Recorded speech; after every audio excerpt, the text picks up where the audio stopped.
یہ عیسائیوں کا قبرستان تھا، بے حد صاف ستھرا، چوڑے چوڑے راستوں اور پکی قبروں والا۔ اس کا احاطہ سرخ اینٹوں کا تھا۔ اس دیوار کے باہر بڑی ترتیب سے درخت لگے تھے۔ سفید رنگ کا بڑا سا اونچا گیٹ تھا۔ میں اسی رفتار سے اس قبرستان کی طرف بڑھ گیا۔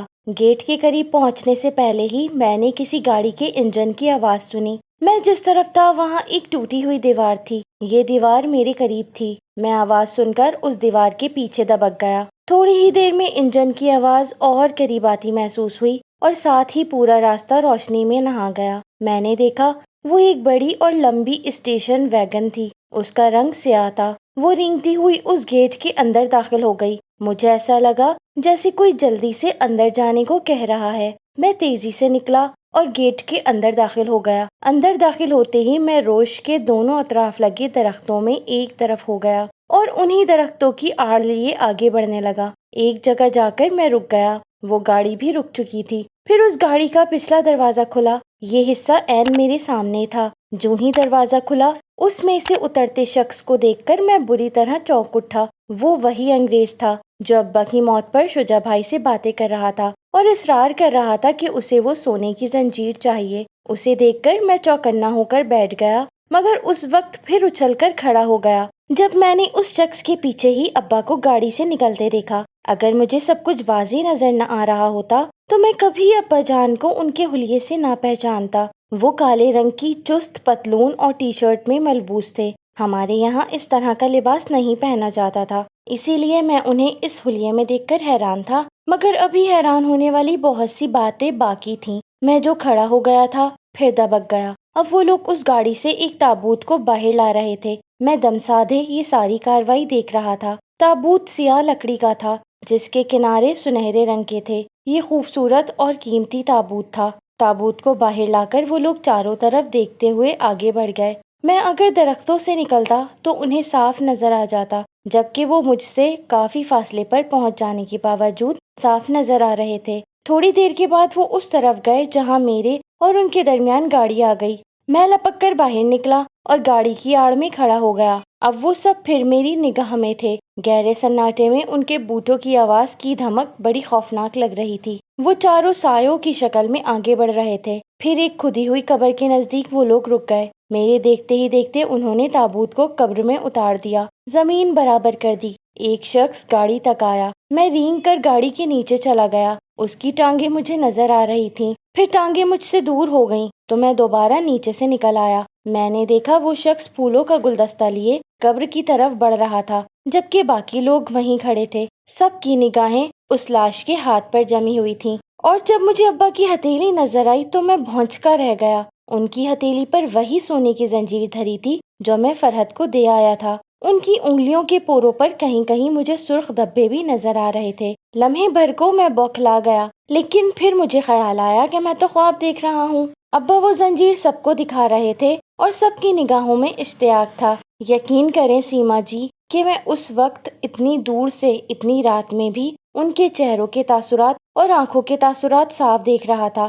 بالکل اس طرح محسوس کر رہا تھا جیسے میں آج محسوس کر سکتا ہوں۔ میں نے ان لوگوں کے چہروں پر بیک وقت خوف، اشتیاق اور جوش دیکھا تھا۔ پھر اس شخص نے تازہ پھولوں کا گلدستہ اس تازی قبر پر رکھ دیا۔ ان چاروں میں صرف ابا مسلمان تھے، دوسرا وہ انگریز تھا جس کا نام غالباً رابرٹ تھا، ایک سکھ تھا اور چوتھا ہندو۔ ان چاروں نے اپنے اپنے انداز میں دعائیہ کلمات ادا کیے۔ ابا نے یقیناً سورہ فاتحہ پڑھی ہوگی۔ پھر چاروں پلٹ کر گاڑی کی طرف آنے لگے۔ میں دوڑ کر درختوں کی آڑ میں ہو گیا۔ میرے دیکھتے ہی دیکھتے وہ سب گاڑی میں بیٹھ گئے۔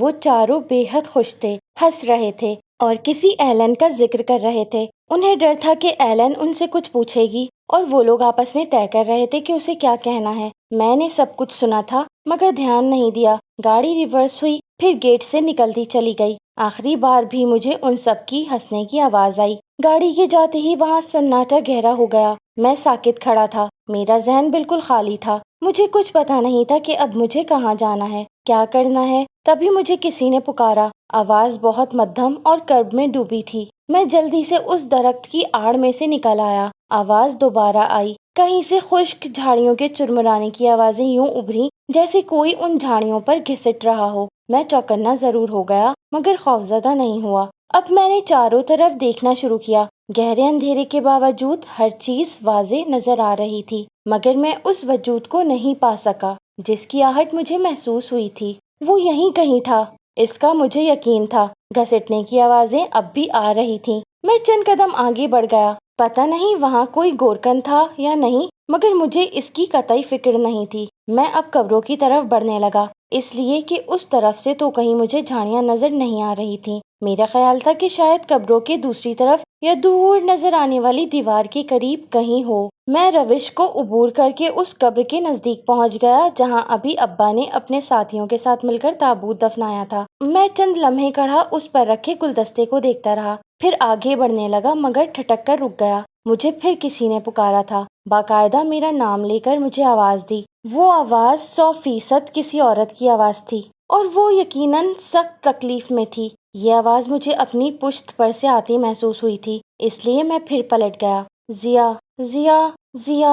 اس بار میرا نام ایک تسلسل سے پکارا گیا تھا۔ شاید یہ بازگشت تھی، مگر کھلے قبرستان میں کسی آواز کی گونج کا کوئی سبب نہ بنا۔ میں نے اپنے کان ان آوازوں کی سمت کی طرف لگا دیے۔ کچھ سمجھ ہی نہیں آیا کہ آواز کہاں سے آ رہی ہے۔ میں پاگلوں کی طرح چاروں طرف دیکھ رہا تھا، ساتھ ساتھ میں ایک دائرے کی شکل میں گھوم بھی رہا تھا۔ مجھے چکر آ گئے، کھڑا رہنا دو بھر ہو گیا۔ میں بے ساختہ وہیں بیٹھ گیا۔ میں نے اس قبر کے سرہانے سے ٹیک لگائی۔ عین اسی وقت میری نگاہ سامنے کی طرف اٹھی۔ دور ایک روشن کمرہ دیکھ کر میں چونک اٹھا۔ یہ کمرہ مجھے اب تک نظر نہیں آیا۔ شاید اب سے پہلے اس میں اندھیرا تھا، اس لیے میرا دھیان اس طرف نہیں گیا تھا۔ نامعلوم کیوں میں اسی طرف چل دیا۔ ایک خیال یہ بھی آیا کہ شاید مجھے آواز یہاں سے دی گئی ہو۔ میں کمرے کے نزدیک پہنچا۔ کوئی آہٹ، کوئی آواز نہ تھی۔ اندر بلب جل رہا تھا، جس کی روشنی کھڑکیوں اور روشن دان سے باہر آ رہی تھی۔ 4 اور اونچی سیڑھیوں کے بعد چھوٹا سا حصہ تھا، پھر آگے دروازہ تھا جو بند تھا۔ کھڑکیوں پر پردے نہیں تھے، مگر ان پر لگے شیشے پتہ نہیں کیسے تھے کہ میں نے ان شیشوں سے منہ لگا کر اندر دیکھنا چاہا، مگر کچھ دکھائی نہ دیا۔ دروازہ ہلکے ہلکے بجایا، مگر کسی نے دروازہ نہ کھولا۔ میں تھک کر واپس چل پڑا۔ اب جھاڑیوں کے چرمرانے کی آوازیں بھی آنا بند ہو گئی تھیں۔ مجھے بھی کسی نے نہیں پکارا تھا۔ پھر بھی میں نے قبر کے قریب جا کر ہلکے سے کہا، کون ہے؟ کون ہے؟ میں ضیا ہوں، اندر کون ہے؟ مگر جواباً خاموشی اور گہری ہوتی محسوس ہوئی۔ میں اسی قبر سے ٹیک لگا کر بیٹھ گیا۔ اچانک میری نگاہ اس گلدستے پر پڑی جسے ابا وغیرہ نے وہاں رکھا تھا۔ میری آنکھیں پھٹی کی پھٹی رہ گئیں۔ ہزاروں سنہری اور نرم چمکتے ہوئے بالوں والی مکڑیاں اس پر چمٹی ہوئی تھیں۔ میرے دیکھتے ہی دیکھتے ان مکڑیوں نے گلدستے سے الگ ہونا شروع کر دیا۔ میں اچھل کر دور جا کھڑا ہوا۔ وہ مکڑیاں دھیرے دھیرے اس قبر کے چاروں طرف پھیل گئیں۔ میں ساکت کھڑا دیکھ رہا تھا۔ اس وقت مجھے خوف بھی محسوس ہوا۔ مجھے بڑی بوا یاد آ گئیں، اور یہ بھی خیال آ گیا کہ یہ مکڑیاں آدم خور ہیں۔ میں پھر اچھل کر ایک طرف ہو گیا۔ اس وقت مجھے اپنی پشت پر کوئی چیز رینگتی ہوئی محسوس ہوئی۔ بے ساختہ میرا ہاتھ اپنی پشت پر چلا گیا، اور ساتھ ہی میرے حلق سے ایک دلدوز چیخ نکل گئی۔ کیا ہوا؟ کیا ہے؟ یہ اماں تھیں جو میری ہی سیٹ پر دوسری طرف سر کر کے لیٹی ہوئی تھیں۔ میری آنکھ کھل گئی تھی، مگر پیٹھ پر کسی کیڑے کے رینگنے کا احساس ہوا تھا۔ میں کھڑا ہو کر ناچ گیا۔ میری چیخ سے سب اٹھ کر آ گئے۔ اماں بوکھلا کر میری قمیض کے نیچے ہاتھ ڈال کر جھاڑنے لگیں۔ اس دوران میں وہاب چاچو نے میری قمیض اتار دی۔ سب خوفزدہ ہو گئے۔ سب کی نگاہیں مجھ پر جمی ہوئی تھیں۔ سب کے چہروں پر خوف تھا۔ میں اتنی دیر میں ہوش میں آ چکا تھا، مجھے سب کچھ یاد آ گیا تھا۔ اماں وغیرہ نے سب کپڑے جھاڑ کر چیک کر لیے تھے۔ لوگ مضطرب ہو چکے تھے۔ مجھے قرار آ گیا تھا، مگر خواب پوری جزیات کے ساتھ یاد آ رہا تھا۔ اماں مجھے لپٹانے کی کوشش کر رہی تھی، مگر میں کھڑکی کی طرف سے رکھ کر باہر دیکھ رہا تھا۔ مجھے یوں لگ رہا تھا کہ میرے سامنے اسی قبرستان کا منظر پھیلا ہوا ہو۔ جو لوگ جاگ گئے تھے وہ چائے مانگ رہے تھے۔ عصمت آپا بڑبڑاتی ہوئی سب کو چائے دینے لگ گئیں۔ اچھا بھلا سویا ہوا تھا، سب کو پریشان کر دیا۔ انہوں نے مجھے کھا جانے والی نگاہوں سے گھور کر کہا، ہاتھی گھس گیا تھا تیری قمیض میں؟ نہیں، مکڑی گھس گئی تھی، وہی جو بڑی بوا کو کھا گئی، میں نے جل کر کہا۔ اماں جو مجھے بہت ہی بچہ سمجھتی تھی، فک ہو کر مجھے دیکھنے لگی۔ مکڑی کیوں کھائے گی انہیں؟ اجل آئی تھی لے گئی، وہ بوکھلا کر بولی۔ وہ لوگ شاید اس موضوع کو بھول جانا چاہتی تھی۔ ایک اماں ہی کا کیا، سب کے چہرے فک ہو گئے تھے۔ عصمت آپا نے کچکچا کر مجھے دیکھا۔ اماں نے جھاڑ دیا۔ شجاع بھائی اور رضا بھائی جو اوپر والی برتھ سے نیچے جھانک رہے تھے، ایک ساتھ بول اٹھے، خواب دیکھا ہوگا اس نے۔ اچھا چپ رہو، اماں نے ڈانٹ دیا۔ میرا دل چاہ رہا تھا کہ سب خاموش ہو جائیں، سناٹا چھا جائے اور میں پھر وہ خواب دیکھوں، مگر اب ایسا ممکن نہ تھا۔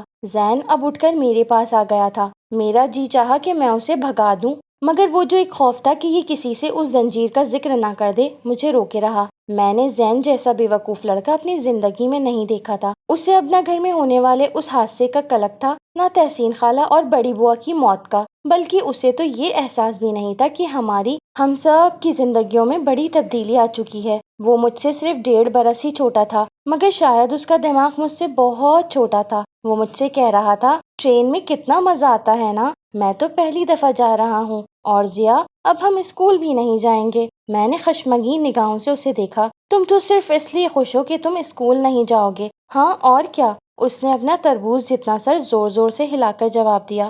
ٹھیک ہے، پھر تم بڑے ہو کر کیا کرو گے؟ میں شادی کر لوں گا۔ اس نے چند لمحے سوچتے رہنے کے بعد یوں جواب دیا جیسے اپنی روشن بلکہ بہت ہی زیادہ روشن مستقبل کی نشاندہی کر رہا ہو۔ کس سے شادی کرو گے؟ فرحت سے۔ اور مجھے یوں لگا جیسے کسی نے مجھے بہت بلندی سے نیچے پھینک دیا ہو۔ میں نہیں جانتا کہ مجھے کس بات پر اتنا غصہ آیا تھا، بس مجھے کچھ ہوش ہی نہیں رہا اور میں نے ایک زوردار مکہ اس کے منہ پر دے مارا۔ اس کی چیخ گونجی، سبھی اچھل پڑے۔ صورتحال کو سمجھنے میں انہیں یوں دیر نہ لگی کہ اس کی نکسیر پھوٹ گئی تھی اور اب وہ ہونکوں کی طرح منہ پھاڑے مجھے دیکھ رہا تھا۔ تکلیف تو یقیناً اسے ہوئی ہوگی، مگر شاک اس سے زیادہ پہنچا تھا شاید۔ خون جب قمیص پر ٹپکا تب اس نے بھوں بھوں کر کے رونا شروع کر دیا۔ اتنی دیر میں باقی سب نے اسے گھیر لیا۔ وہ میری طرف ہاتھ اٹھائے رو رہا تھا، مگر الفاظ منہ سے نکل نہیں رہے تھے۔ کھڑکی سے منہ ٹکرا گیا، میں نے برجستہ جواب دیا۔ پھر زین کی طرف دیکھا، وہ مجھے حیرت سے دیکھ رہا تھا۔ پھر اس نے اس بات کی تردید نہیں کی، یا تو وہ مجھ سے ڈر گیا یا پھر واقعہ اس کی سمجھ میں نہیں آیا کہ کیا ہوا تھا، اس لیے بھی کہ میں نے اس سے پہلے کبھی اسے یا کسی کو بھی نہیں مارا تھا۔ بہرحال چچی اور چاچو اسے میرے پاس سے لے گئے، اسے لٹایا گیا، پانی ڈالا گیا اور سارا خاندان اس سے چمٹ کر رہ گیا۔ میں نے کھڑکی سے باہر دیکھنا شروع کر دیا، مگر کان زین کی آواز پر لگے تھے کہ کب وہ میری شکایت کرتا ہے۔ مگر تھوڑی ہی دیر بعد مجھے پتا چلا کہ وہ نہ جانے کب روتے روتے سو گیا ہے۔ میں مطمئن تھا، جانتا تھا کہ صبح تک اسے کچھ یاد نہیں رہے گا۔ تمام سفر عجیب افراتفری میں گزرا، سارا خاندان جاگتا رہا۔ میں جانے کب سو گیا تھا، وہ خواب پھر دکھائی نہیں دیا۔ صبح آنکھ کھلی تو سب لوگ دہلی اسٹیشن پر اترنے کی تیاری میں مصروف تھے۔ عصمت آپا نے مجھے کپڑے بدلوا دیے۔ صبح 10-11 بجے تک ہم دہلی پہنچ گئے۔ منّے دادا کو ہمارے آنے کی اطلاع تھی، وہ 4 ٹانگوں سمیت ہمارے منتظر تھے۔ ہم سب ان ٹانگوں میں سوار ہو کر گھر کی جانب چل پڑے۔ وہاب چاچو اور چچا صاحب جو ابا سے بڑے تھے مگر انہیں سب چچا صاحب ہی کہہ کر پکارتے تھے، منّے دادا کو گھر میں ہونے والے ہنگامے کے بارے میں بتا رہے تھے۔ منّے دادا نے تعزیت کے طور پر اماں کے سر پر ہاتھ رکھ کر انہیں صبر کی تلقین کی، حالانکہ وہ صبر کر چکی تھیں، مگر اس ہمدردی میں ان کے صبر کا پیمانہ پھر چلک اٹھا تھا۔ منّے دادا کا گھر بے حد خوبصورت تھا، کم از کم ہماری اس پرانی حویلی اور ادڑی ہوئی دیواروں سے اچھا تھا۔ منّی دادی نے ہم سب کو گلے سے لگایا، فردن فردن سب سے ہمدردی کی۔ طاہر چچا اور ناصر چچا بھی گھر پر ہی تھے۔ سب منہ دھو کر نکلے تو کھانا لگایا جا چکا تھا۔ کھانے کے دوران میں سب سے ساری داستان سنی، حیرت اور خوف کا اظہار کیا گیا۔ منّی دادی نے پہنچے ہوئے بزرگوں کے نام اور پتے بتائے، یقین کے ساتھ یہ اطلاع دی کہ حویلی پر جنوں کا سایہ ہے، مگر کئی ایسے واقعات بھی سنا دیے جو بقول ان کے ساتھ پیش آئے تھے، اور اب سے پہلے انہوں نے محض اس وجہ سے تذکرہ نہیں کیا کہ سب ڈر جائیں گے۔